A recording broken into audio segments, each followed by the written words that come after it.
Oi, pessoal, tudo bem? Hoje nosso tema é a crise de 1929. Bom, a gente ainda está falando sobre o período entre guerras e a crise de 29 nos Estados Unidos é um acontecimento, né, desse período. Bom, antes da crise, os Estados Unidos estava vivendo um momento assim de uma grande euforia, que a gente costuma falar. Eles tinham uma sociedade consumista e que tinham que consumir o sonho americano. Ou seja, os Estados Unidos ele impunha para o resto do mundo um estilo americano de viver que a gente chama em America a Way of Life. Bom, isso daí era-se porque a gente tinha um cenário de destruição na Europa. Então, os Estados Unidos aproveita esse momento para conquistar esses mercados consumidores. E os Estados Unidos, então, ele passa até a investir na reconstrução, emprestar dinheiro para os países europeus. E eles estavam numa euforia, beleza, só que a Europa, ela deixa de comprar os produtos dos Estados Unidos. E aí os Estados Unidos não tinha mais para quem vender, ficou com uma superprodução. E dessa superprodução, quando a gente tem muito produto, o preço desse produto cai. E foi isso que aconteceu. Aí as pessoas investiam naquela época, né, especulação financeira, e investiam na bolsa de valores. E quando elas perceberam que estava em crise, que as empresas estavam em crise porque não conseguiam vender os seus produtos, aí a bolsa de valores, eles tentam vender as suas ações na bolsa, só que a bolsa não tem dinheiro para comprar. E aí a bolsa fale. Com a falência da bolsa vai ser a falência de muitos bancos, né, e de muitas empresas grandes.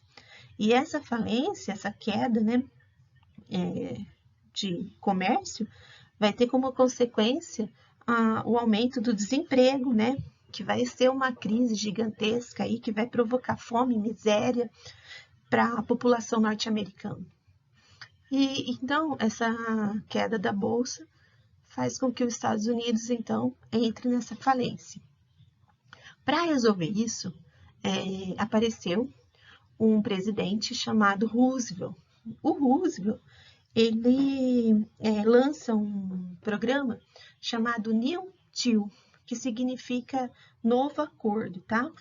E aí, nesse New Deal, ele fala assim, para salvar a economia dos Estados Unidos, ele fala o seguinte, que o Estado vai ter que interferir, né, na economia.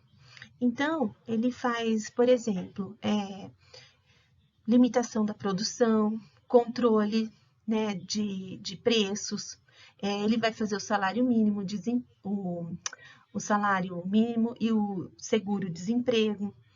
E ele vai fazer o que eu acho assim que foi mais importante, obras públicas.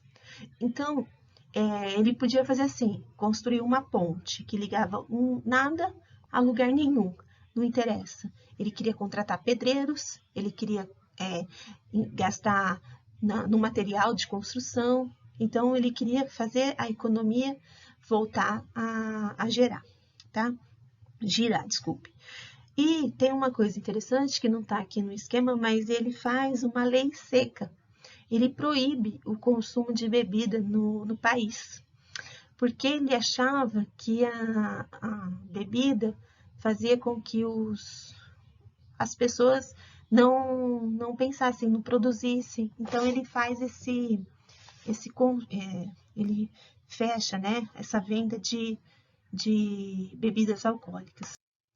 Na outra tela, que eu coloquei aqui, ó, vocês estão vendo aí, o dólar, né, perdeu todo o valor, e isso causou um efeito dominó muito grande. Vocês estão vendo aqui, ó, os Estados Unidos empurra, né, e o Brasil vai sentir isso. Por quê? Os brasileiros, os cafeicultores, eles vendiam e o maior comprador era os Estados Unidos. Os Estados Unidos está na miséria. Como que os Estados Unidos vai comprar café? Não vai. E isso é muito importante para a nossa história, porque a gente acaba com aquela política que a gente já estudou sobre a política do café com leite, tá bom? Bom, a outra imagem, eu adoro essa imagem, mas dos Simpsons, né? E aqui tem o Simpson, né? Ele está representando a Europa. Aí o pai dele, que representa os Estados Unidos aqui, está falando: nossa, vocês estão falidos, podem contar comigo, né? Isso, 1919. Aí passaram 10 anos, aí estavam os dois falidos, né? Tanto a Europa quanto os Estados Unidos. Ah, mas professora, a senhora não falou que a Europa se recuperou? Ela recuperou. Ela deixou de comprar os produtos dos Estados Unidos. Mas mesmo assim, como ela foi totalmente destruída na guerra, eles estavam passando por crise, tá? E essa crise vai gerar esses governos fascistas e nazistas que a gente vai ver no nosso próximo assunto. Essa outra imagem, ela é clássica também dos Estados Unidos, porque ela fala assim, atrás é um outdoor e na frente é a fila de pessoas desempregadas esperando para pegar um alimento para comer, né? Uma cesta básica. Então, e no outdoor tá lá o estilo americano de viver, as pessoas felizes ali no carro, tal, de cada 100 carros produzidos no mundo, 80 eram dos Estados Unidos. E de repente isso para, né? Então aqui tá assim, é uma imagem clássica, né? Da decadência deles em 10 anos. No primeiro momento, uma euforia, né? Um sonho americano. E no segundo momento, a crise econômica, né, pela especulação, pela falta de controle, pelo liberalismo econômico que eles viviam, mas a gente sabe que depois eles vão se reestruturar, tanto que hoje eles ainda continuam sendo a maior potência do mundo, né? Claro que a China está competindo com eles, vamos lembrar disso, que recentemente uma pesquisa diz que em poucos anos a China vai passar a ser a economia maior, né? A economia mais ativa do mundo, tá? Bom, por enquanto tudo isso. Por enquanto é só isso. A gente só vai falar nisso. E aí nas próximas aulas a gente vai continuar, tá? Então, eu quero que vocês coloquem as atividades em ordem. Eu estou fechando as notas, tá? E espero que vocês tenham entendido. Qualquer coisa é só passar uma mensagem para mim que eu respondo, tá bom? Então, até a próxima, pessoal.